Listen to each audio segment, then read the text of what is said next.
Well, Mitch, thanks for joining me this morning. Obviously, it's been frustrating for you because you picked up that injury and you're out pretty much now for the season, aren't you? Just give us a little update on what happened and how the rehab's going.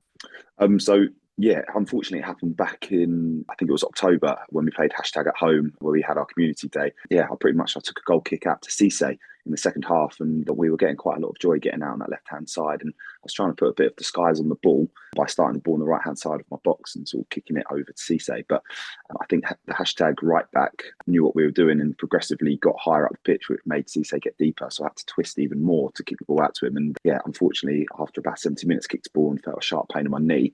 Didn't think too much of it at the time because it didn't blow up on me or anything. But when I woke up the following morning, it was really quite sore. And then had, about 10 days off. And then I think my first game back was against Potter's Bar in the league. I think it was a league game, but we won 3-0.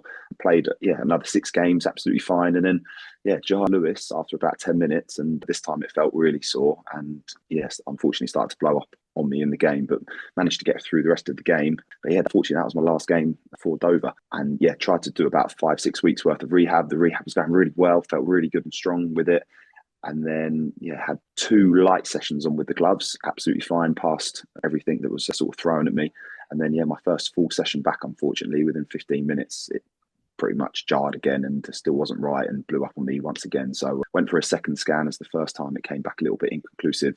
And this time it was quite apparent there was a tear in my meniscus, which I'm no medical expert by any means, but speaking to quite a lot of people in the field, they sort of said that if you don't sort of play sport at high level or you don't want to continue to play football, probably not worth operating because over time it should settle down. But in your situation where you still want to play for a very long time, the only way to really make sure that it's secure and it won't happen again is to get it operated on. So, had the operation done last Wednesday. So I'm just over a week in. I'm feeling good. The dog was very happy. I took him out for the first walk yesterday, which was, a bit of a test as it's a fair old walk, but got back. It didn't swell up on me at all, which was really good news. And first week done. Right. So, what's the kind of time scale? When are you hoping to be back?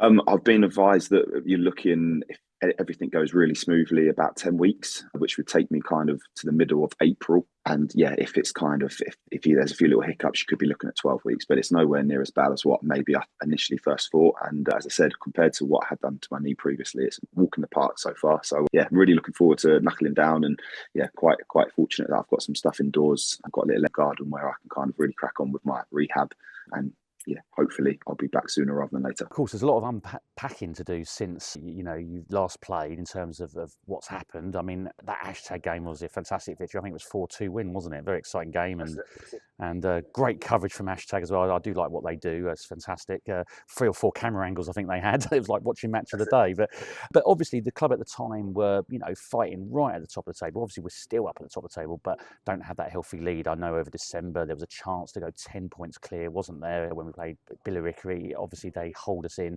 and now we've sort of fallen down to 4th. Watching from the sidelines, what do you think's underpinned what sort of happened in terms of the forms, sort of dipping off? I think, well, firstly, it's frustrating, and it's disappointing to sort of see that from the side. But it's a weird game football, isn't it? Because if we'd started the season averagely and hadn't done too well, then all of a sudden we were on the momentum sort of ride and we were picking up, and now we found ourselves in 4th, only 5 points off the top. There'd be a real buzz about the place and you'd be really kind of excited about the last 12, 13 games that we have left. So it's a difficult one. I think there's many factors that maybe come into it, but I think it's what I see. I think it's obviously a youngish team, and I think it's just that little bit of kind of experience of when things do go wrong, which they are going to do throughout the course of the season. It's just trying to hit that reset button as quickly as you can, because sometimes when that form that you don't really want kind of drags on, it can then become a little bit of a habit. And it seems like, unfortunately, we're in that little bit of a habit at the moment. But if you look across the board, teams have had that all throughout the season. Some teams, obviously, it's the ones that are down the bottom, they can't seem to string a wing together for love nor money. And if you cast your mind back, I think Lewis had it. I think they won their first 7 games and everyone was talking about them being champions. And were after these 7 games, and they had a 5-point lead, but they find themselves nowhere near it at the moment. I remember Billericay last year, they had 6 games where they lost consecutively.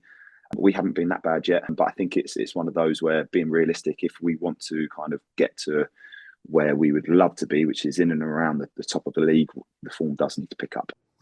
Yeah, I mean, of course, at the start of the season, I think the expectation was to have a nice, solid mid-table season after what's happened over the last few years. And I would say, I'm sure you agree, that perhaps we overachieved actually in the first part of the season. Would you say that's fair enough?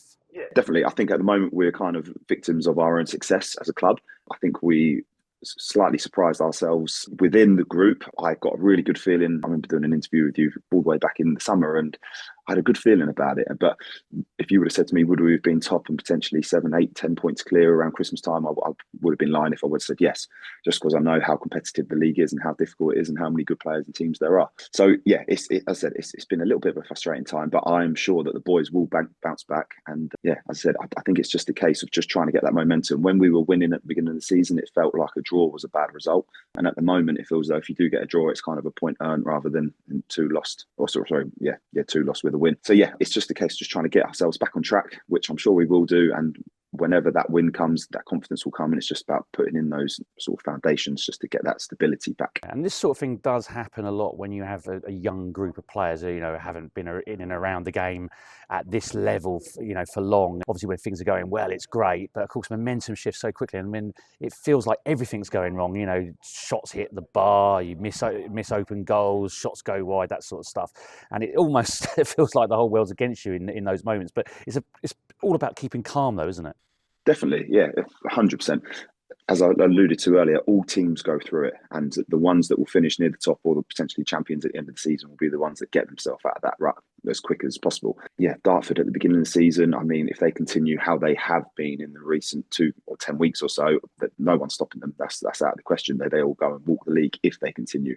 I personally don't think they will, because they've been on such a good run like we were at the beginning of the season, that 1 result, 2 results can quickly derail it. So it's not a case of panic stations from us or as boys playing for the team or staff members or fans. It's just about trying to make sure that we do refocus, we stay calm, we stay as a group. And if you cast your mind back, I can't remember what season it was. It may have been 2012, 2013 season. We had a very brief chat about it before the call. We missed out on the playoff final my first year at Dover against Salisbury the following season, and that was after finishing 3rd. The following season, we found ourselves 6th going into the last day of the season, and we needed to batter Havant and Waterlooville as a result. We played Hayes and Yeading away. It was 1-1 going into the 90th minute. Havant were playing Tunbridge, and their game finished 0-0. And I remember watching the highlights. Tunbridge had a man sent off. The Tunbridge goalkeeper made a save from a penalty from Havant players. They had, I think, 2 goals disallowed for offside. And then Barry Cogan stepped up for us in the 93rd, 94th minute and scored. And then we went through into the playoffs. I don't think any team had ever gone through being 5th and being promoted into the National League. And yeah, we were tasked against playing Sutton, who finished 2nd by a long way. We played them at home, we drew 1-1, and then we went away to their place on the Saturday, and our captain at the time, Craig Stone, got sent off in the 2nd minute. We were down to 10 men. I don't think they'd lost at their home ground, I think, all season. It may have been up until Christmas. And yeah, we ended up winning 3-0 in that game, and then 4-1 overall. And then, yeah, we went off and into the playoff final and won that 1-0 as well. So the season's not written off. As we know, it is difficult to get promoted out of the league. Obviously, only the first team goes up automatically, and then 2nd to 5th go into the playoffs. And as we're well aware, I've been part of 3 playoff games with Dover Athletic, and yeah, you never ever know what can happen in them. So as I said, it's not a case of panic stations, and I'm sure there's still quite a few more twists and turns before the end of the season. Yeah, and of course, if you suddenly find your form at the right part of the season, which is the end, which is what we did that year, then absolutely you can achieve great things, can't you? As we found out that season. Yeah, definitely. And as I said, it's not a case of panicking at all from us. And I think I've seen a few things online. I try not to read too much, but a few things have sort of popped onto my phone when I've sort of been looking at results and things like that. And yeah, I feel as though that a few people are maybe getting a little bit disheartened with the recent form, which is understandable considering how well we started. But yeah, as I said, don't write us off just yet. Yeah, that's right. And it's very important, actually, that people stay calm. I mean, there's been such a positive attitude around the club, actually, in the first part of the season. And I still think there's a positive attitude by most fans. But it's just sticking with this group, isn't it? Because, as I say, they do need the fans back in. They need to know that the supporters are with them as well. Yeah, and also I think something that's probably not helping, or maybe has sort of raised its head a little bit, sort of from my point of view, I could be completely wrong, but I think maybe where the club have been in, yeah, they've had a rough end of it the last 3-4 years. When something goes wrong, your first initial thought was, oh no, this is the beginning of the end. We're going downhill.